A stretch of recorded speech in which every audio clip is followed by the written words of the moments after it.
just to sort of acknowledge that this is a team piece of work, so very much something that I've developed with Emma. When Emma and I started thinking about this paper, Emma came up with a wonderful quote, which I think really nicely describes the key point we want to make, and that is the African proverb, "It takes a village to raise a child." We feel that researchers and PhD students, although perhaps primarily steered by academics and supervisors, meet many other professional service staff along their journey. And we all have a part to play in that researcher's journey and success, and we can all influence how positive or negative that experience can be. So over the past year, we've both been trying to find out a little bit more, particularly about racial inequalities in higher education. And we've been looking quite broadly at a range of concepts shown here, but specifically thinking about how this relates to research and development work that we do.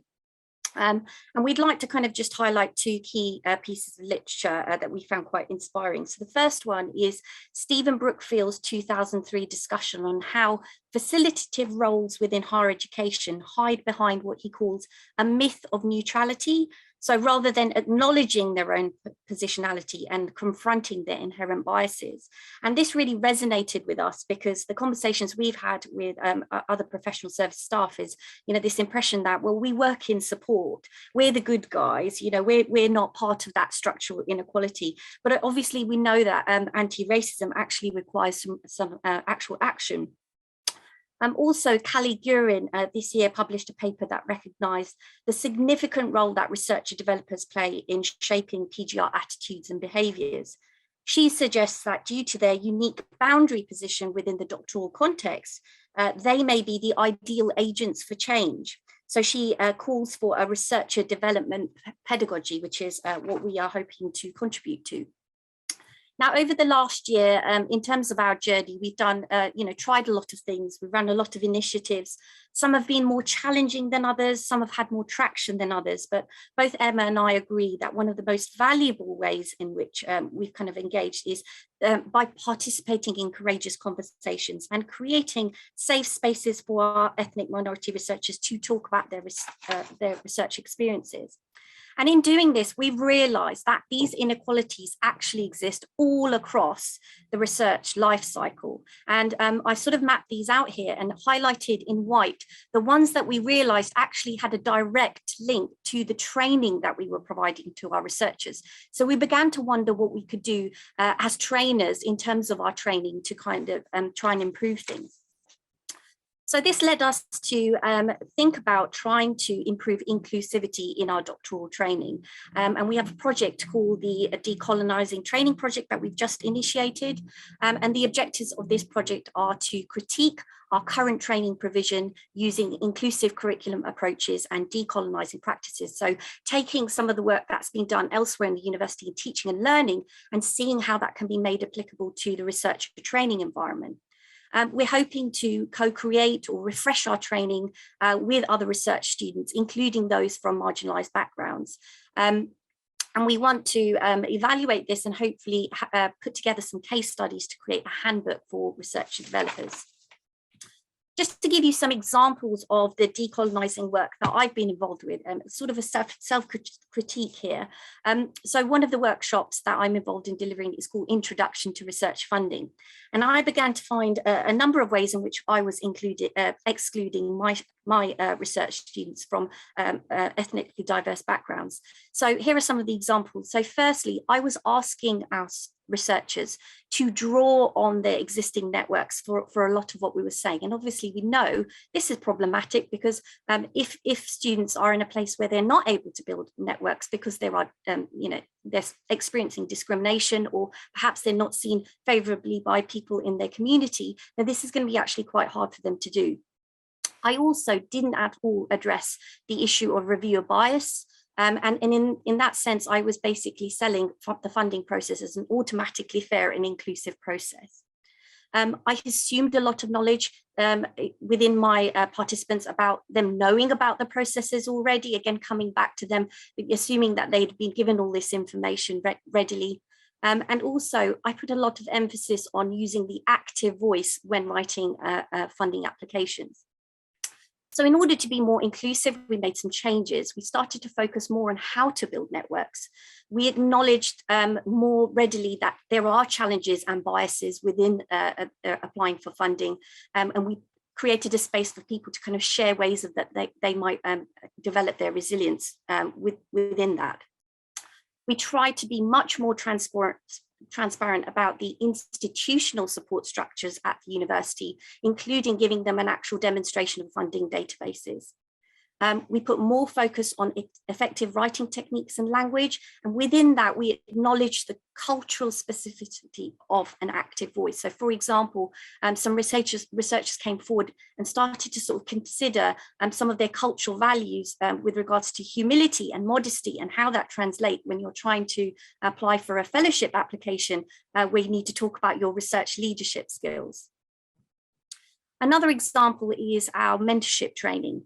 So again, I found that I was excluding by firstly, having all my examples of successful mentors in the public eye and in popular culture being all white males, and all the models I was using, the frameworks I was using, the reading lists I had were based on white Western frames of thought.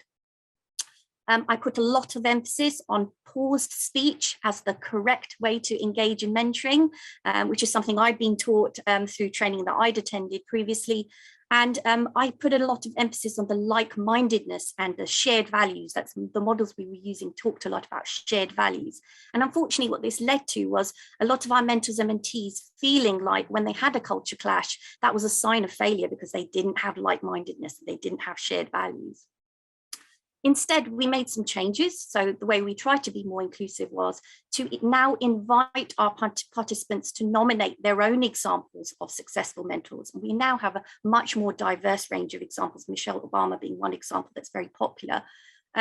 We also now invite a critiquing of the models and the frameworks that we use. So all the good practice that we share, rather than asking people to simply subscribe to those, we invite them to sort of critique it and pick holes in it. We've also introduced a cultural intelligence element to the training, which normalizes difference as a natural part of mentoring, and actually seeing the benefits of difference in the mentoring relationship. We also now stress the importance of using adaptable communication styles and tailoring your communication to individuals, rather than just prescribing a particular way in which we should talk, which some of our Black, Asian, minority, ethnic researchers have said felt like a very white British way to sort of describe how you should have a conversation with someone. And finally, we're working with library and learning services in our university to think about how to make our reading list more inclusive. One last example is our research ethics and integrity training. So again, I was probably excluding just by the fact that I was defining ethics through white male philosophers. When we talked about offering guidance on participant recruitment for research, for example, we never really talked at all about equality, diversity, and inclusion, some of the issues that might arise around that. And I think pretty much all our examples were focused on research in the Western Hemisphere. So in order to be more inclusive, we now allow our participants to build a definition of ethical behaviour together. We invite critical discussions about the cultural specificity of UK integrity and ethics guidance.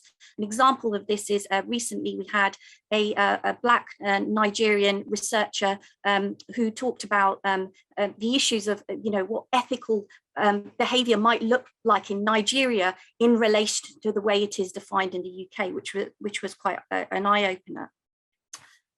We also now try and use more international examples of research, and also thinking about participants and the backgrounds of participants in a more diverse and inclusive way. And we now explicitly acknowledge equality, diversity, inclusion as something that should be part of ethical practice. So just moving now on to just to sort of sum up some of the kind of key challenges and lessons that we've learned while doing this work. So the two two key ones we want to point out are at the top there. So first of all, is this idea of how do you do race equality work whilst also acknowledging your own blind spots. And one way we've done this is to work as a double act. So Emma being a white ally and myself a Black, Asian, minority ethnic member of staff, it's been incredibly valuable for us to work together on this, because we've kind of been able to help each other see from some much broader perspectives. And that also goes for the kind of roles that we have. So Emma being a careers consultant and myself a research developer training officer. Together, we've been able to kind of tackle the problem much more holistically, because we're looking at things in different ways. So we strongly recommend trying to do things, have these conversations as a double act where possible. EDI work is, of course, very emotionally taxing, which we've found over the past year. And the way we've managed this part quite well is that we've built supportive frameworks around the work that we're doing.